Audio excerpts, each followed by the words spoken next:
Well, today I want to talk to seniors about their fear of technology.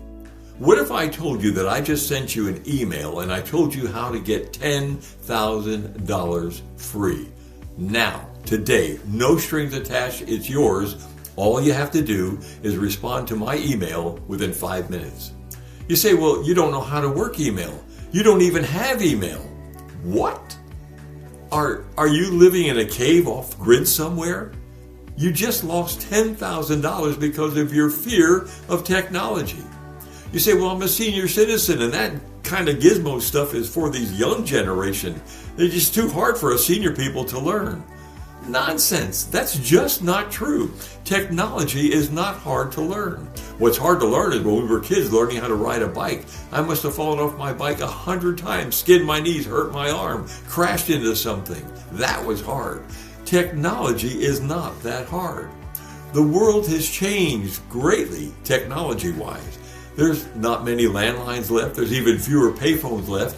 Everybody now carries their phone in their pocket somewhere or their pocketbook. And you don't have to worry about whoever you're calling being home. They carry their phone with them too, so you can contact them wherever they are. And you know, you can see each other when you talk. You just press a button and you can zoom and you can see each other. There's no such thing now as long distance calls or long distance charges.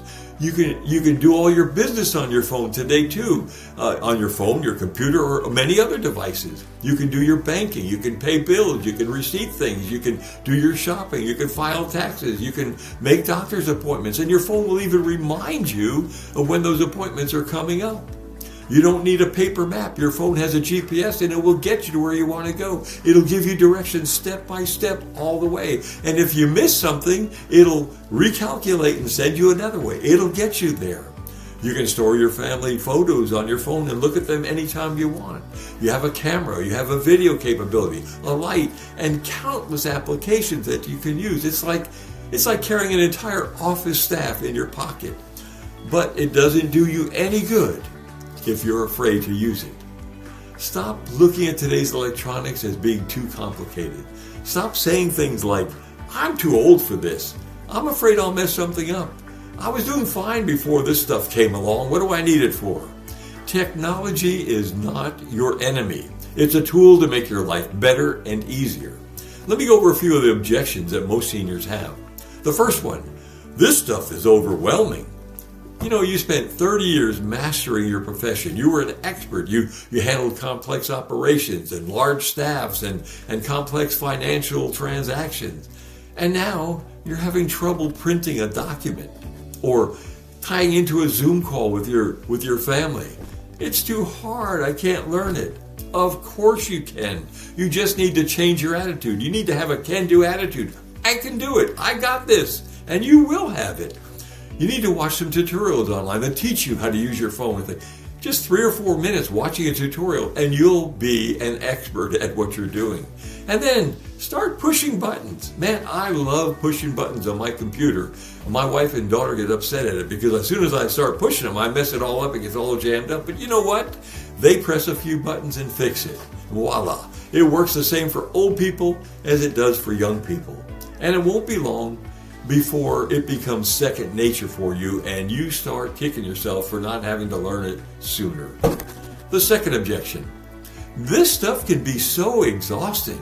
My password doesn't work. It told me I have to change it. Well, that's because it's trying to protect your privacy so scammers and hackers don't get your information. You say, well, my phone and my computer, it's updating just when I want to use it. It's in some kind of an update. What's that about? Technology changes. Better features are added for your benefit. Your provider tries to stay ahead of his competitors by giving you the best technology available, giving you better service, and to keep you safe from scammers. Kids today are comfortable with all of this because they grew up with it. They had early exposure. We haven't. It's new to us and it's overwhelming to us. But in no time, it'll become comfortable to you too if you just apply yourself and learn it.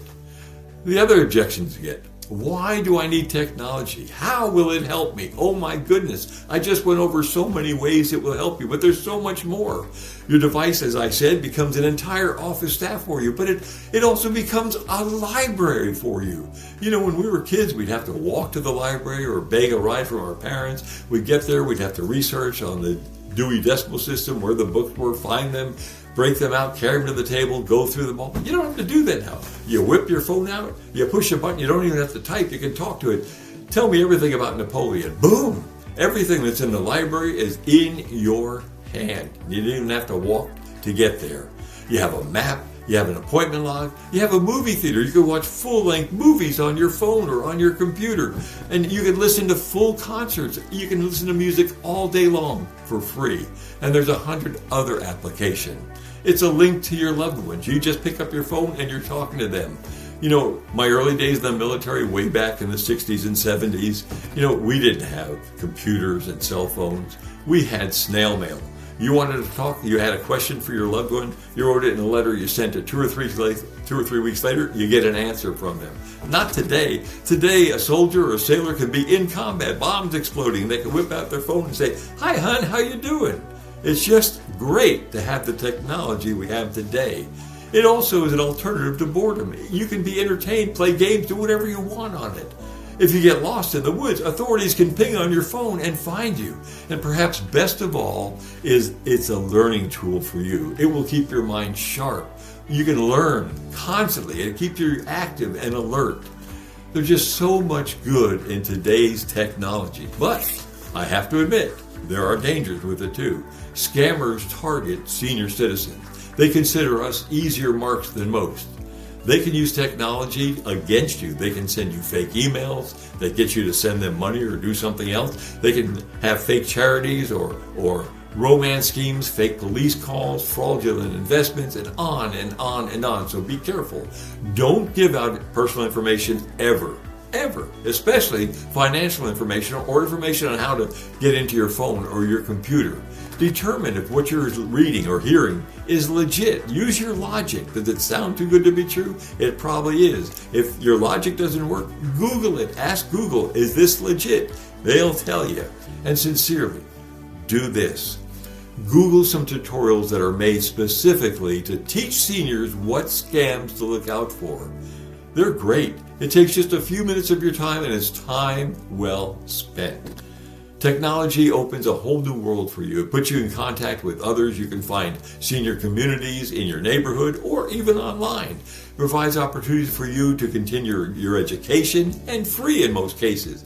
It keeps boredom and loneliness at bay. Spend a few bucks. Buy a smartphone. Learn how your device works by using online tutorials that are free, and then enjoy the technology you have. Listen, don't be a big sissy and be afraid of technology. Get out there and jump into it like everybody else. You can do it.